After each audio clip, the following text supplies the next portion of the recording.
Hello everyone, today we'll start chapter number 19th, that is adjustments in preparation of financial statements.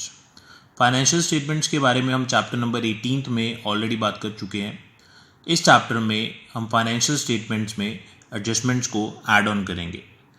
Adjustments क्यों add करनी है, इसकी क्या वजह है? तो आंसर इज मैचिंग कॉन्सेप्ट और matching principal. This concept is based on the accounting period concept. An important objective of business is to determine profit periodically. Business का एक मेन ऑब्जेक्टिव है कि एक पर्टिकुलर टाइम पीरियड का profit हमें पता चल सके. As you know, accounting period starts from 1 April and ends at 31 March. यानी कि एक साल का टाइम होता है हमारे पास, जिसे अकाउंटिंग पीरियड कहते हैं. It is necessary to match revenues of the period with the expenses of that period to determine correct profit for the accounting period. ये बहुत ज़रूरी है कि उस पर्टिकुलर टाइम पीरियड के रेवेन्यूज़ और एक्सपेंसेस आप आपस में मैच करें, ताकि हमें उस पर्टिकुलर अकाउंटिंग पीरियड का ही प्रॉफिट या लॉस पता चल सके. Profit earn by the business during a period can be correctly measured only when the revenue earn during the period is matched with the expenditure incurred to earn that revenue. देखिए, line को ध्यान से पढ़िए. Revenue earned लिखा हुआ है यहाँ पे, रिसीव्ड नहीं लिखा हुआ, और एक्सपेंसेस इनकर्ड लिखा हुआ है, पेड नहीं लिखा हुआ.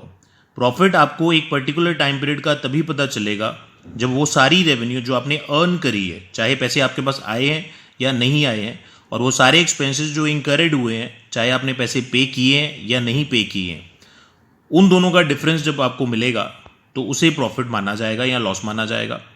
It is not relevant when the payment was made और रिसीव्ड. ये ज़रूरी नहीं है, इस चीज़ की तरफ हमने ध्यान नहीं देना है कि पेमेंट करी गई है या रिसीव करी गई है या नहीं करी गई. इट मीन्स जो बनते एक्सपेंस है, कि उस पर्टिकुलर ईयर के बनते एक्सपेंस जो है वो हमने वहाँ पे प्रॉफिट में से माइनस करने हैं, और जो इनकम्स हमारी बनती हैं वो हमने ऐड करनी है. Therefore as per this concept adjustments are made for all outstanding expenses, prepaid expenses, accrued income and unearned income etcetera. तो ये वो चीज़ें हैं जिनकी एडजस्टमेंट्स हमें फाइनेंशियल स्टेटमेंट में करनी पड़ती हैं. कैसे?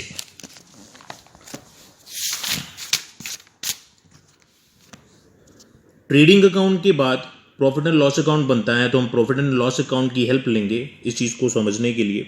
सपोज कीजिए ट्रेडिंग अकाउंट से ग्रॉस प्रॉफिट जो है वो 10,000 हमने प्रॉफिट एंड लॉस अकाउंट में शिफ्ट किया है.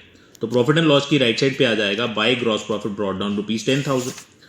सैलरी एक्सपेंस था हमारा, वो हमने लेफ्ट साइड पे लिख दिया, टू सैलरी ₹1,000. तो difference will be net profit, that is 9,000. ठीक है जी. ग्रॉस प्रॉफिट में से सारे एक्सपेंसेस माइनस करने के बाद जो बैलेंस बचता है दैट इज नेट प्रॉफिट. तो 9,000 हमारे पास नेट प्रॉफिट आ गया. लेकिन हमें पता चलता है कि salary outstanding for the year ended ₹500, means salary ₹500 is still outstanding for the year. यानी कि इस साल की ₹500 सैलरी ऐसी थी जो ड्यू तो उसी साल में हुई थी, लेकिन हमने पे नहीं की, तो वो हम बाद में पे करेंगे. यानी कि इस साल की टोटल सैलरी बनती कितनी है? एक तो ये ₹1,000 जो हमने पे कर दिए, प्लस दिस ₹500 जो हमने पे नहीं किए. इट मीन्स ये जो 9,000 हमने नेट प्रॉफिट निकाला है ये एक्यूरेट नहीं है. तो इसे सही कैसे करेंगे? जब प्रॉफिट एंड लॉस अकाउंट बनाया जाएगा उसमें सबसे पहले आएगा by gross profit brought down ₹10,000, to salary ₹1,000 which is paid, जो हमने पे कर दी है, प्लस आउटस्टैंडिंग सैलरी ₹500. ये आउटस्टैंडिंग हमने इसलिए प्लस किया है ताकि हम प्रॉफिट में से वो सारी सैलरी माइनस कर सके जो कि इस साल की बनती थी. तो 10,000 में से जब 1,500 माइनस हो जाएगा तो प्रॉफिट कितना बचेगा? ₹8,500. This is the accurate profit for a particular time period.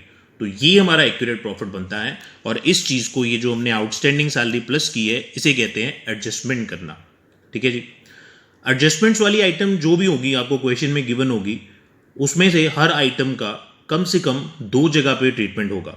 तो पहली जगह तो आउटस्टैंडिंग सैलरी की ये हो गई, प्रॉफिट एंड लॉस की लेफ्ट साइड पे हमने कंसर्न्ड एक्सपेंस में उसको ऐड कर दिया. Outstanding expenses is a liability. तो दूसरी जगह कहाँ पे होगा इसका ट्रीटमेंट?